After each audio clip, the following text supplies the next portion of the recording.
Hi friends, എല്ലാവർക്കും online ക്ലാസ്സിലേക്ക് സ്വാഗതം. ഇന്ന് നമ്മൾ ഡിസ്കസ് ചെയ്യുന്നത് 7ാം ക്ലാസ്സിലെ ഹിന്ദി ആൻസർ കീയാണ്. ഇപ്പോൾ സെപ്റ്റംബറിൽ നടന്ന ഓണപരീക്ഷയുടെ എക്സാം ആൻസർ കീയാണ്. എക്സാമിൻ്റെ എല്ലാ സബ്ജക്റ്റിൻ്റെയും ആൻസർ കീ അപ്ലോഡ് ചെയ്തിട്ടുണ്ട്. അതിൻ്റെ പ്ലേലിസ്റ്റിൻ്റെ ലിങ്ക് താഴെ ഡിസ്ക്രിപ്ഷൻ ബോക്സിൽ കൊടുക്കാം. നിങ്ങൾ ആദ്യമായിട്ടാണ് ഈ ചാനൽ കാണുന്നതെങ്കിൽ സബ്സ്ക്രൈബ് ചെയ്ത് സപ്പോർട്ട് ചെയ്യാൻ മറക്കരുത്. വീഡിയോ ഇഷ്ടമായെങ്കിൽ ലൈക്ക് ചെയ്യാനും മറക്കരുത്. അപ്പോൾ നമുക്കറിയാം 5 ആക്ടിവിറ്റീസാണ് നമ്മൾ ചെയ്യേണ്ടത്. അത് നമുക്ക് 6 ആക്ടിവിറ്റീസ് ഉണ്ടാവും. ഫസ്റ്റ് വൺ ഈസ് കമ്പൽസറി അല്ലേ, ആദ്യത്തേത് കമ്പൽസറിയാണ്. അതെന്തായാലും നമ്മൾ ചെയ്യണം. അപ്പോൾ നമുക്കൊന്ന് വായിച്ച് നോക്കാം. നോക്കൂ, നീന ഏക്ക് ചോട്ടി സി ലഡ്കി തി. നീന ഒരു ചെറിയ പെൺകുട്ടിയാണ്. വഹ് ഏക്ക് ഷഹർ മേ രഹ്തി തി. എവിടെയാണ് താമസിക്കുന്നത്? ഷഹർ എന്ന് പറഞ്ഞാൽ അറിയാമല്ലോ, സിറ്റി. ഉസേ കഹാനിയം ബഹുത്ത് പസന്ത് തി. അവൾക്ക് എന്താണ് ഇഷ്ടം? കഹാനിയം എന്ന് പറഞ്ഞാൽ സ്റ്റോറി. പർ ഉസേ കഹാനിയം സുനാനെ കെ ലിയെ കിസി കെ പാസ് സമയം നഹി ഹിത്ത. എന്തായിരുന്നു പ്രശ്നം? അവൾക്ക് കഥ കേൾപ്പിച്ചു കൊടുക്കാൻ ആരുടെയും സമയമില്ലായിരുന്നു. മാ ബോലി മുझे काम करना है. അമ്മ പറഞ്ഞു എനിക്ക് ജോലിയുണ്ട്. പാപ്പ പോലെ മേ തോ അഖ്ബാർ പഠ് രഹാ ഹൂം. ഞാൻ പത്രം വായിക്കുകയാണ്. അഖ്ബാർ എന്ന് പറഞ്ഞാൽ ന്യൂസ് പേപ്പർ. ഒരു ചെറിയ സിമ്പിളായിട്ടുള്ള ഒരു പാസേജാണ്. അപ്പോൾ നമുക്ക് ചോദ്യങ്ങൾ നോക്കാം. നീന കഹാം രഹത്തി തി. നീന എവിടെയാണ് താമസിച്ചിരുന്നത്? ഗാവ് may, jungle K pass, ഷഹർ may, നദി കെ കിനാരെ. നമുക്ക് ഓക്കെ, ഷഹർ മേ. ഓക്കെ, ഇനി അടുത്ത് നീനാക്കോ ക്യാ പസന്ത് തി. അവൾക്ക് എന്തായിരുന്നു ഇഷ്ടം? നാടക് ദേഖ്ന, നാടകം കാണാനാണോ? കവിത സുന്ന, കവിത കേൾക്കാനാണോ? സിനിമ ദേഖ്ന, സിനിമ കാണാനാണോ? കഹാനി സുന്ന, കഹാനി കേൾക്കാനാണ്, കഥ കേൾക്കാനാണ്. മുझे काम करना है. ये किसने कहा? എനിക്ക് ജോലിയുണ്ട്. ഇതാരാ പറഞ്ഞത്? മാനെ, നീനാനെ, പിതാനെ, ബായിനെ. അപ്പോൾ കറക്റ്റ് ആൻസർ ഏതാണ്? മാനെ. ഇനി 4ാമത്തെ ചോദ്യം നോക്കാം. പാപ്പാനെ ക്യാ കഹക്കർ കഹാനി നെഹി സുനായി.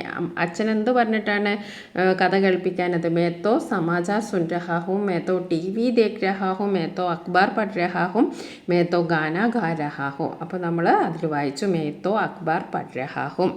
ഓക്കെ, ഇനി നമുക്ക് അടുത്ത ചോദ്യം നോക്കാം. ഗണ്ട് കെ ആധാർ പർ സഹി പ്രസ്താവ് ചുൻകർ ലിഖേ. കഹാനിയം സുനാനെ കെ ലിയെ സബ്കെ പാസ് സമയത്ത. എല്ലാവരുടെയും കയ്യിൽ സമയം ഉണ്ടായിരുന്നു, എല്ലാവർക്കും സമയം ഉണ്ടായിരുന്നു. അപ്പോൾ അത് തെറ്റായ സ്റ്റേറ്റ്മെൻറ്റാണ്. കഹാനിയം സുനാക്കെ ലിയെ കേവൽ പാപ്പാക്കെ പാസ് സമയത്ത. അച്ഛൻ്റെ ഇടയിൽ അച്ഛനായിരുന്നു സമയമുള്ളത്, അതും തെറ്റാണ്. കഹാനി സുനാനയ്ക്കിലെ കേവൽ മാംകെ പാസ് സമയത്ത. അമ്മയുടെ അടുത്താണ് സമയമുള്ളത്, അതും തെറ്റാണ്. കഹാനി സുനാനയ്ക്കിലെ കിസിക്ക് പാസ് സമയ നഹീത്ത. ഇതാണ് കറക്റ്റ്. ഓക്കെ, ഇങ്ങനെ 5 ചോദ്യങ്ങൾക്കും ശരിയായ രീതിയിൽ ഈ ഒരു ഉത്തരങ്ങളൊക്കെ നിങ്ങൾ എഴുതിയാൽ നിങ്ങൾക്ക് 5 മാർക്കാണ് ലഭിക്കുക. അപ്പോൾ ഇത് വളരെ എളുപ്പമാണ്, എല്ലാവർക്കും 5 മാർക്ക് തന്നെ കിട്ടിയിട്ടുണ്ടാവും. ഇനി നമുക്ക് അടുത്ത ചോദ്യം നോക്കാം. खुद से प्यार. सूरज अपनी आग से इतना प्यार करे कि वह दे सके आगे दुनिया को भी. ओके, संसार के लिए कविता में प्रयुक्त शब्द कौन सा है? ഇവിടെ संसार എന്നതിന് ഉപയോഗിച്ചിരിക്കുന്ന വേർഡ് ഏതാണ്? संसार എന്നതിന് ഇവിടെ ഉപയോഗിച്ചിരിക്കുന്നത് ദുനിയ എന്നാണ്. കറക്റ്റ് ആൻസർ എന്താണ്? ദുനിയ. सूरज दुनिया को क्या देता है? सूरज दुनिया को क्या देते हैं? നമുക്ക് എന്താ എഴുതാം? അവിടെ സൂരജ് അപ്നി ആഗ് സേ. അപ്പോൾ നമുക്ക് ആഗ് ദേത്തെ എന്ന് എഴുതാം. ആഗ് ആഗ്. ഓക്കെ, അപ്പോൾ നമുക്ക് സൂരജ് ദുനിയാക്കോ ആഗ് ദേത്താ ഹെ എന്ന് പറയാം, അല്ലെങ്കിൽ താപ് ദേത്താ ഹെ എന്ന് പറയാം. ഇതൊക്കെ എഴുതിയാലും 1 മാർക്ക് കിട്ടും. ഓക്കെ, ആഗ്, താപ് എന്നൊക്കെ എഴുതിയാലും നിങ്ങൾക്ക് 1 മാർക്ക് കിട്ടും. ഓക്കെ, ഇനി അടുത്ത കവിതാംശಕ್ಕೆ ആശയിലേക്ക്. ഈ ഒരു കവിതയുടെ ആശയം എഴുതാനാണ് നിങ്ങളോട് പറഞ്ഞിരിക്കുന്നത്. അപ്പോൾ നമുക്ക് എന്ത് എഴുതാം? सोमनाथ यादव की एक छोटी सी कविता है खुद से प्यार. कविता अपने आप से प्यार करने की आवश्यकता के बारे में है. सूरज ऊर्ज देकर दुनिया को प्यार करते हैं. पेड़ फल और फूल देकर दुनिया को प्यार करते हैं. बादल जल देकर दुनिया को प्यार करते हैं. आशा है कि यदि हम खुद से प्यार करें तो दूसरों से प्यार कर सकते हैं. നമുക്ക് അടുത്ത പ്രവർത്തനം നോക്കാം. 3ാമത്തെ പ്രവർത്തനം. ഇവിടെ കുറച്ച് കാര്യങ്ങൾ തന്നിട്ടുണ്ട്, അത് നമുക്ക് വായിച്ചു നോക്കാം. നാം ജവഹർലാൽ നെഹ്റു. माता समरूप रानी और पिता मोतीलाल नेहरू, जन्म इलाहाबाद में, बच्चे प्यार से चाचाजी बुलाते, भारत के प्रधानमंत्री. അപ്പോൾ ആരെക്കുറിച്ചാണെന്ന് മനസ്സിലായല്ലോ, ജവഹർലാൽ നെഹ്റുവിനെ കുറിച്ചാണ്. ചോദ്യം നോക്കാം. നെഹ്റുജിക്കോ ബച്ചെ പ്യാർ സെ ക്യാ ബുലാത്ത ഹെ, സ്നേഹത്തോടെ എന്താണ് വിളിക്കുന്നത്? ചാച്ചാജി. അപ്പം ചാച്ചാജി എന്ന് എഴുതുക. ഇവിടെ തന്നെ ആൻസർ ഉണ്ട്. ഇനി നെഹ്റുജിക്ക് പ്രൊഫൈൽ തയ്യാർ കരെ, ഇനി പ്രൊഫൈൽ ഉണ്ടാക്കാനാണ്. അപ്പോൾ പ്രൊഫൈൽ ഉണ്ടാക്കുമ്പോൾ ഫസ്റ്റ് നിങ്ങൾ എന്ത് എഴുതുക? ഇവിടെ ജവഹർലാൽ നെഹ്റു എന്ന് ഹെഡിങ് എഴുതുക. ഓക്കെ, ജവഹർലാൽ നെഹ്റു എന്ന് ഹെഡിങ് എഴുതുക. എന്നിട്ട് നമ്മൾ അവിടെ തന്ന മാറ്ററൊക്കെ നമ്മൾ കൂട്ടി യോജിപ്പിച്ച് എഴുതുക. ഓക്കെ, പണ്ഡിറ്റ് ജവഹർലാൽ നെഹ്റു കാ ജന്മ, ഇത് അവിടെ തന്നിട്ടില്ല, പക്ഷെ നിങ്ങൾക്ക് വേണമെങ്കിൽ എഴുതാം. ഈ ഡേറ്റ് എല്ലാവർക്കും അറിയാമല്ലോ, 14 നവംബറിനാണ് ജവഹർലാൽ നെഹ്റു ജനിച്ചത്. വർഷം അറിയാമെങ്കിൽ എഴുതിയാൽ മതി, അല്ലെങ്കിൽ എഴുതേണ്ട ആവശ്യമില്ല. അല്ലെങ്കിൽ എങ്ങനെ എഴുതാം? പണ്ഡിറ്റ് ജവഹർലാൽ നെഹ്റു കാ ജന്മ, ഇത് നിങ്ങൾക്ക് എഴുതണമെങ്കിൽ എഴുതാം, അല്ലെങ്കിൽ പ്രശ്നമില്ല. ഇലഹബാദ് മേ ഹുവാത്ത, ഇലഹബാദിലായിരുന്നു. ഉൻകി മാതാ കെ നാം സംരൂപ് റാണി ഹെ, പിതാ കാ നാം മോത്തിലാൽ നെഹ്റു ഹെ, അച്ഛൻ്റെ അമ്മൻ്റെ പേര് എഴുതാം. ഹം പ്യാർ സെ ചാച്ചാജി ബുലാത്തെ ഹെ, നമ്മൾ സ്നേഹത്തോടെ ചാച്ചാജി എന്ന് വിളിക്കുന്നു. ഭാരത് കി പ്രധാനമന്ത്രി ഹെ, ഭാരതത്തിലെ ആദ്യത്തെ പ്രധാനമന്ത്രിയാണ്. ഇത്രയും നിങ്ങൾ എഴുതിയാൽ നിങ്ങൾക്ക് 4 മാർക്ക് കിട്ടും. ഓക്കെ, ഇനി നമുക്ക് അടുത്ത ആക്ടിവിറ്റി നോക്കാം. എന്താണ്? സാഫ് സഫായി മേ അവൽ ഗാവ്, നമ്മൾ പഠിച്ച പാഠമാണ്. അതിലുള്ള ഒരു പാസേജാണ് തന്നിട്ടുള്ളത്. ഏഷ്യാക്കെ സബ്സെ സാഫ് സുതര ഗാവ് മാവ്ലിംഗ് മേഘാലയ മേ ഹെ. അപ്പോൾ മാവ്ലിംഗ് എവിടെയാണ്? മേഘാലയത്തിലാണ്. साल 2003 में इस गांव को एशिया के सबसे साफ सुथरे गांव के तौर पर चुना गया. അപ്പോൾ മാവ്ലി ഗാവ് की വിശേഷത क्या है, ഇതിൻ്റെ ഒരു വിശേഷത എന്താണ്? സ്പെഷ്യാലിറ്റി എന്താണ്? അത് ഇവിടെ തന്നെ ഉണ്ട്. ഈ സാഫ് സുത്തര എന്ന് നിങ്ങൾ എഴുതിയാൽ മതി. സാഫ് സുത്തര എന്ന് എഴുതുക, അല്ലെങ്കിൽ ഇത് കൂട്ടി യോജിച്ച് മാവ്ലി ഗാവ് की വിശേഷത സാഫ് സുത്തര ഗാവ് ഹെ അങ്ങനെ എഴുതാം. അല്ലെങ്കിൽ സാഫ് സുതര എഴുതിയാലും 1 മാർക്ക് കിട്ടും. ഇനി SAFF Safai Hamara ദായിത്വ he, is ആശയ പർ ഒരു പോസ്റ്റർ തയ്യാറാക്കാനാണ്. അപ്പം അതിനെക്കുറിച്ചൊരു പോസ്റ്റർ തയ്യാറാക്കാനാണ് നമ്മളോട് പറഞ്ഞിരിക്കുന്നത്. ഒരു പോസ്റ്റർ ഉണ്ടാക്കുമ്പോൾ നമ്മൾ ആദ്യം എന്താ ചെയ്യേണ്ടത്? ഒരു ബോക്സ് പോലെയൊക്കെ വരയ്ക്കുക. എന്നിട്ട് കുറച്ച് ചിത്രങ്ങളൊക്കെ അതുമായി ബന്ധപ്പെട്ടുള്ള ചിത്രങ്ങൾ വരയ്ക്കുക. എന്നിട്ട് 2-3 മെസ്സേജ് എഴുതാം. സാഫ് സഫായി ഹമാര ദായിത്വ ഹെ, സ്വച്ഛ് നഹി രഹേംഗെ സ്വസ്ഥ നഹി ഹോഗെ, തൻ ഹോയ മൻ സഫായി ജരൂരി ഹെ.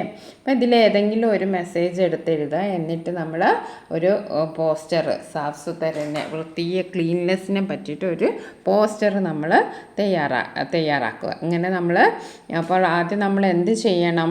ആദ്യം ഒരു സന്ദേശവാക്യം വേണം. അതേപോലെ തന്നെ ഇപ്പോൾ ഒരു പോസ്റ്റർ തയ്യാറാക്കിയിട്ട് നിങ്ങൾക്ക് 5 മാർക്കാണ്. ആദ്യത്തിന് 1 മാർക്ക്, പോസ്റ്ററിന് 4 മാർക്ക്. ഇനി അടുത്ത ക്വസ്റ്റ്യൻ നമുക്ക് നോക്കാം. ഒരു കവിതയാണല്ലേ, കവിത വായിച്ച് നോക്കാം.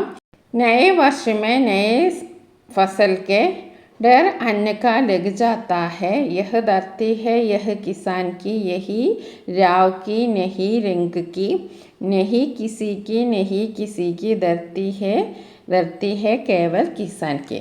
അപ്പോൾ ഈ ഭൂമി എന്നത് കിസാനുള്ളതാണ്, കർഷകന് വേണ്ടിയിട്ടുള്ളതാണ് ഈ ഭൂമി എന്ന് പറയുന്ന ഒരു പങ്ക്തിയാണ്.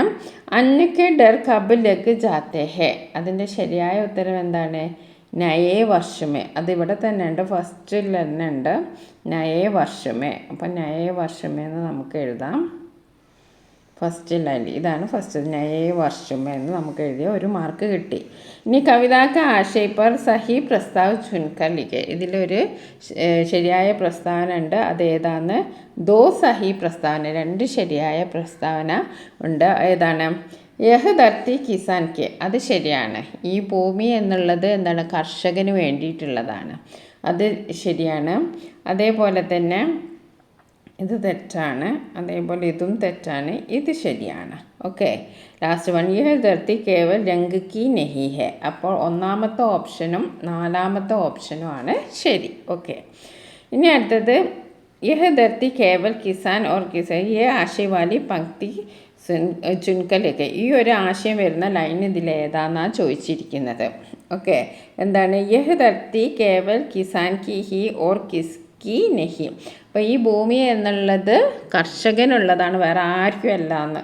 അത് പറയുന്ന മാതിരി ഈ ലാസ്റ്റ് 2 ലൈനാണ്, അത് അങ്ങോട്ട് എടുത്ത് എഴുതിയാൽ നിങ്ങൾക്ക് 1 മാർക്ക് കിട്ടി. വളരെ എളുപ്പമുള്ള ഒരു ആക്ടിവിറ്റി അല്ലേ, 5 മാർക്ക് കിട്ടും. ഓക്കെ, ഇനി നമുക്ക് അടുത്തത് നമ്മുടെ ലാസ്റ്റ് ക്വസ്റ്റ്യൻ ആണ്. ഗാന്ധിജിക്ക് നമക്കഥ പാടുക ഏ ഹംശ പടേ. അപ്പോൾ ഗാന്ധിജിയുടെ ആ പാഠം നമ്മൾ പഠിച്ചിട്ടുണ്ട്, അതിലുള്ളൊരു പാസേജാണ്. അപ്പോൾ പാസേജ് വായിച്ചിട്ടുണ്ടാവല്ലോ. ഇനി നമുക്ക് അതിൻ്റെ ഉത്തരം നോക്കാം. ഗാന്ധിജി അഹമ്മദാബാദ് സേ ചൽപടി. അഹമ്മദാബാദിൽ നിന്ന് എങ്ങനെയാണ് പോയത്? ഇവിടെ ഉണ്ടല്ലേ, പൈതൽ സാത്തിയോं के साथ അഹമ്മദാബാദ് സെ പൈതൽ. അല്ലേ, പൈതൽ എന്ന് പറഞ്ഞാൽ എന്താണ്? പൈതൽ എന്ന് പറഞ്ഞാൽ കാൽനട. അപ്പോൾ നമുക്ക് ഫസ്റ്റ് ആൻസർ എന്താണ്? പൈതൽ. ഇനി അടുത്തത് സഹായ ബിന്ദു സെ ആധാർ पर ഗാന്ധിജിക്ക് കഴിയാത്ത पर റിപ്പോർട്ട് തയ്യാറാക്കാരെ. ഒരു റിപ്പോർട്ട് ഉണ്ടാക്കാനാണ്. അതിനവിടെ എന്ത് കൊടുത്തിട്ടുണ്ട്? കുറച്ച് ഹിൻസൊക്കെ കൊടുത്തിട്ടുണ്ട്. അപ്പോൾ നമ്മൾ അതൊക്കെ കൂട്ടി യോജിപ്പിച്ച് ഒരു റിപ്പോർട്ട് ഉണ്ടാക്കണം. റിപ്പോർട്ടിൻ്റെ ഒരു മാതൃകയാണിത്.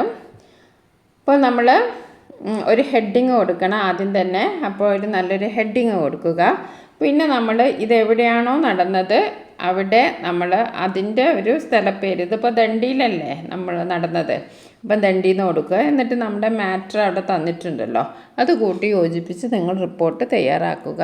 നിങ്ങൾക്ക് ഇത് നമ്മൾ മോഡൽ ക്വസ്റ്റ്യൻ പേപ്പറിലൊക്കെ ഡിസ്കസ് ചെയ്തതാണ്. നിങ്ങൾക്ക് ഇതിൻ്റെ കറക്റ്റ് വേണമെങ്കിൽ ആ മോഡൽ ക്വസ്റ്റ്യൻ പേപ്പർ നിങ്ങൾ നോക്കിയാൽ മതി. അല്ലെങ്കിൽ നിങ്ങൾ ആ തന്ന ക്ലൂ അനുസരിച്ചിട്ട് ഒരു റിപ്പോർട്ട് തയ്യാറാക്കുക. ഓക്കെ.